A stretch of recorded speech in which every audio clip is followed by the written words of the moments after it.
வச்சுக்கலாமா?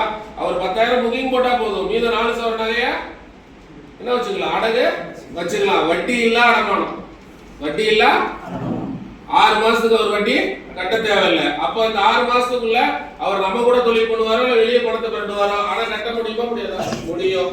சேல்ஸ் போட ஆரம்பிச்சாருன்னா அவரால் ஈஸியா என்ன பண்ணிட முடியும், அவரு இதே மாதிரி 25,000 ரூபாய் ஒரு 10 சேல்ஸ் போட்டா என்ன பண்ணிட முடியும், இஎம்ஐ க்ளோஸ் ஆயிடும். நான் இடம் வாங்கிட்டேன்னு சொல்லிட்டாரு, இஎம்ஐல வாங்கிட்டேன்னு சொல்லிட்டாரு, அவருக்கு ரெஃபரன்ஸ் கிடைக்குமா கிடைக்காதா? 100% கிடைக்கும். ரைட்டா? நம்ம கம்பெனில நிறைய வீடியோஸ் வாட்ஸ்அப்ல அனுப்புறோமா? இப்போ கூட ஒருத்தவங்க பர்ச்சேஸ் பண்ண வீடியோ, அந்த கஸ்டமர் வந்து என்ன பண்ணாங்க, ஃபுல் பேமெண்ட் கொடுத்த இன்னைக்கே பேமெண்ட் ஃபுல்லா அனுப்பிடுறாங்க. அப்பனா நல்லதா கெட்டதா? அவங்க என்ன கேட்குறாங்க, எனக்கு இந்த இஎம்ஐ எல்லாம் பதிலாக ஏதாவது சின்ன டிஸ்கவுண்ட் கொடுங்க சார், நான் உடனே பணம் கட்டுறேன்னா உடனே ஒரு சின்ன டிஸ்கவுண்ட் கொடுத்த வேலை முடிஞ்சிச்சு. அவங்க பொறுத்தவரைக்கும் பேங்க்ல காசு இருக்கு, வேலையை முடிச்சுட்டாங்க. கரெக்டா? இது மாதிரி நீங்க பேசுறதுல 10ல் 5 பேர் தான் இஎம்ஐ கேட்பாங்க, மீது 5 பேர் தான் கேட்பாங்க டைரக்டாவே காசு இருக்குப்பா நான் முடிச்சுக்கிறேன். ஏன்னா இடத்த பத்தினா விஷயங்கள் அடுத்து சொல்ல ஆரம்பிக்கும். இடம் என்ன என்ன எங்க இருக்குது இடம், அது சொல்லுங்க. ஆர்கேபேட்டை எங்க இருக்கு? ஆர்கேபேட்டை ஒரு தாலுகா. சொல்லுங்க. தாலுகா ஆபீஸ் வந்து மொத்தமே தமிழ்நாட்டுல ஒரு 300 கிட்ட தான் இருக்கு. கிட்டத்தட்ட தொகுதி மாதிரி தான், கிட்டத்தட்ட. ஓகே, ஒரு தொகுதினால மேம்பாடு இருக்குமா இருக்காதா? அது ஆல்ரெடி வாழ்ந்த இடம்னால தான் அதுக்கு தொகுதியில் ஒரு அந்தஸ்து கொடுத்துருக்காங்க. ஓகே, அது தாலுகா ஆபீஸ் இருக்கிறது காரணமே என்ன, அதுல சுத்தி டெவலப்மெண்ட் இருக்கக்கூடிய ஒரு 50 வில்லேஜ்க்கு அது ஹெட் ஆபீஸா இருக்குது. ரைட்டா?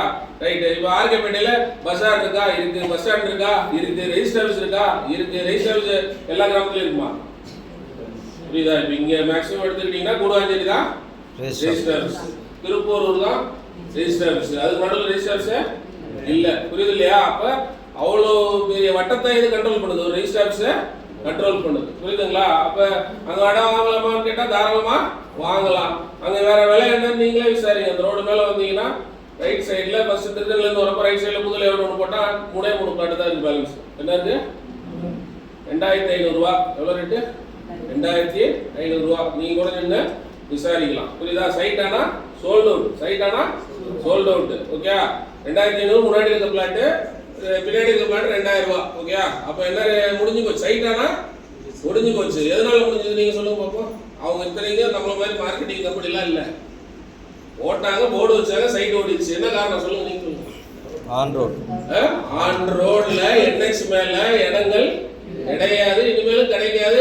சுத்தி யாரெல்லாம் சைடு ரோட்ல போறவங்க எல்லாரும் வந்து என்ன பண்ணிட்டாங்க, இடத்த வாங்கிட்டு போயிட்டாங்க. புரியுதா? அப்ப அங்க ரெக்குவயர்மெண்ட் ஜாஸ்தியா தான் இருக்கு. இன்னொரு சைடு நம்ம சைட்டை தாண்டி எதை நோக்கி, ஆர்கேபேட் நோக்கி போறப்போ அங்க ஒரு சைட் கொடுங்க 2,900 ரூபாய். என்ன ரேட்டு? 2,900. சுத்தி என்ன ரேட் இருக்கு? நம்ம சைட்டை விட 5ல இருந்து 6 மடங்கு ரேட்டு அதிகமா தான் இருக்கு. ஆனா நம்ம சைட் 555 ரூபாயில என்ன கொடுக்குறோம், இஎம்ஐல கொடுக்குறோம். என்ன கொடுக்குறோம்? இஎம்ஐ. இங்க இருந்து பார்த்தா சோளிங்கர் கோயில் 5000 வருஷம் கோயில் தெரியுது. இந்த பக்கம் வந்து கொஞ்சம் தூரம் வந்தா திருத்தணி வந்துடும். அப்ப எல்லாம் 5000 வருஷம் பழமையான கோயில் தான். இந்த ஏரியா எப்போ உருவானது? பல வருஷத்துக்கு முன்னாடியே உருவான பாரம்பரியமான ஒரு இடம். சுத்தி மலைகள்லாம் இருக்குது. அந்த மலைகள்லாம் நீங்க உருவாக்க முடியுமா? எத்தனை கோடியில் உருவாக்க முடியும்? முடியாது இல்லையா? அப்போ நாம ஒரு முதலீடு பண்ணலான்னு கஸ்டமர் சைட்டு கூட்டிட்டு வந்த எல்லாருமே சேல்ஸ். அதாவது சார் இந்த சைட்டுக்கெல்லாம் யார் சேல்ஸ், நீங்க போய் கன்வின்ஸ் பண்ணி கரெக்டா இருந்தா தான் சேல்ஸ் வரும். ஆனா இங்க என்ன இல்ல, வந்தாலே சேல்ஸ் வந்து கன்வெர்ட் ஆயிடுது. ஏன் கன்வெர்ட் ஆகுது? அங்க 500 பேரு ஒரு சண்டையும் இருக்கிறாங்க. அது போக அவங்களுக்கும் தெரியும் சார், NSல இருந்து திரும்பி கொஞ்ச தூரத்துல வந்துட்டா சைட் இருக்கு. அப்ப இதுக்கு மேல ஒன்றும் பெரிய விஷயம் கிடையாது. 600 பிளாட் இருக்கு, சுத்தி 300 பேர் வாங்குறாங்க. எங்கெங்க? சோளிங்கர், அரக்கோணம், வேற திருத்தணி, ஆர்கேபேட்டை, இவங்களே எத்தனை பேர் வாங்குறாங்க? 300 பேர் கிட்ட அங்கே பர்ச்சேஸ் ஆகுது. அப்ப வீடு எத்தனை வரும்? 100 வீடுக்கு மேல ஒரு வீடு வந்தா ரேட் என்ன ஆகும் சொல்லுப்பா. இதே மாதிரி தானே ஜெய்சாரம் நம்ம போட்டோம், அது இதோட சின்ன லேஅவுட். அதுவே நீ 300 ரூபா 350 ரூபா போட்டது நீங்க 1,500 ரூபாயா மாறிடுச்சு. கரெக்டா? இதே மாதிரி டிஸ்டன்ஸ் கிட்டத்தட்ட கரெக்டுங்க. இதே மாதிரி டிஸ்டன்ஸ், இதே மாதிரி என்ன உருவாகிட்டு இருக்குது. இதே சிச்சுவேஷன்ல என்னாச்சு, 3-4 வருஷத்துல என்னாச்சு, 4 மடங்கு ரேட்டு மாறிடுச்சு. சேம் சிச்சுவேஷன் இங்கேயும் வர வாய்ப்பு இருக்குது. புரியுது இல்லையா? புரியுது இல்லையா? அப்போ இது எக்ஸாக்டா ஜெய்சாரம் மாதிரியே நமக்கு ஒரு பெரிய சக்சஸ கொடுக்கும். அதோட பெரிய லேஅவுட்டா இருக்கனால இன்னும் பெரிய சக்சஸ் வாய்ப்பு இருக்குது. புரிஞ்சா? அதனால இதை தயவு செய்து நீங்க புரிஞ்சுக்கிட்டு என்ன பண்ணணும், நாம ஒரு இடமோ வாங்கணும், நம்ம இன்னொருத்தருக்கு இடமோ வாங்கி கொடுக்கணும். அதுக்கு டெய்லி 10 பேர்கிட்ட பேசணும். 10 பேர்கிட்ட பேசாம தூங்காதீங்க. புதுசா 10 பேர் போட போட்டு பேசுவீங்களோ இல்ல உங்க போன் நம்பர்ல இருக்கிறவரை எடுத்து பேசுவீங்களோ அதெல்லாம் நமக்கு தெரியாது. ஆனா மெயினா 10 பேர்கிட்ட பேசி இருக்கணும், புரிய வச்சிருக்கணும். எதை புரிய வச்சிருக்கணும்? பணம், நகை, வங்கி இதெல்லாம் கோடீஸ்வர முதலீட்டு கருவி கிடையாது. நிலமே கோடீஸ்வர முதலீட்டு கருவின்றத முதல்ல புரிய வச்சுட்டா சொத்து வாங்கணுன்ற முடிவுக்கு வந்துருவாரு. அதுக்கப்புறம் எண்ணிக்கை, முதல்ல நிலம், ஏன் நிலம், அடுத்து என்னது எத்தனை நிலம். முதல்ல ஏன் நிலம் முடிவு பண்ணிட்டாரா? நிலம் மட்டும் தான் முடிவு பண்ணிட்டாரா? அடுத்து என்ன எத்தனை நிலம்? அதுதான் 3 டைலாக் சொல்றோம். என்னென்ன? முதல் பத்திரம் கரெக்டா? முதல் பத்திரம் ரிச்சர்ட் சொன்னார். என்ன சொன்னார்? மூலப்பத்திரம். என்ன சொன்னாரு? ரெண்டுமே சொல்லலாம். முக்கிய பத்திரமும் சொல்லலாம். ஏன் மூலப்பத்திரம்? நீங்க கோடீஸ்வரன் ஆகுதுக்கு அதுதான் மூலப்பத்திரம். கரெக்டா? அப்ப அது மூலப்பத்திரம்னு சொல்லலாம். ரெண்டாவது 10 பத்திரம் பசங்க பத்திரம், இல்ல 10 பத்திரம் என் குழந்தைகள் பத்திரம் சொல்லலாமா? இது சொன்னா 10 பத்திரம் கண்டிப்பா நம்ம பேர்ல இருக்கணும். 10 பத்திரம் இருந்தா நானும் பசங்களும் பத்திரமா இருப்போம் முடிவுக்கு வருவாரு. அது எத்தனை வருஷம் சொல்லாம சொல்றோம்? நீங்க 5 பத்திரம் வாங்கணும் இருக்கீங்களா? 5 பத்திரம் வாங்கணுங்க. 5 நீ வாங்கிக்கியா? 5 வாங்கிக்கியா? இப்படியே படிப்படியா நம்ம அடுத்தடுத்த பத்திரங்கள் என்ன பண்ணணும்? வாங்கிட்டே இருக்கணும். 10 பத்திரம் வாங்குறதுக்கு என்ன பண்ணணும்? டெய்லி 10 பேர்ட்ட பேசணும். 10 பத்திரம் வந்துடும். ஆனா டெய்லி 10 பேர்ட்ட பேசுறத நம்ம என்ன பண்ணக்கூடாது? நிறுத்தக்கூடாது.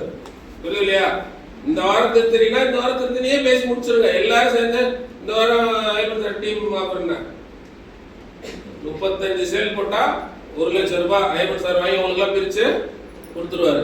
சொல்லுப்பா, அடிப்பீங்களா? அடிக்க மாட்டேன். ஐபன் சார் டீம்லாம் கேட்டுங்க. இருக்கீங்கல்ல, 35 சேல்ஸ் போட முடியாதா? சொல்லுப்பா.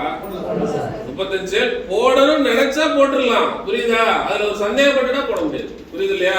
போடணும்னு நினைச்சா போட்டுடலாம். சார் சென்னையில கோடிக்கணக்கான ஆள் இன்னும் பத்திரம் வாங்காம சுத்திட்டு ரைட்டா?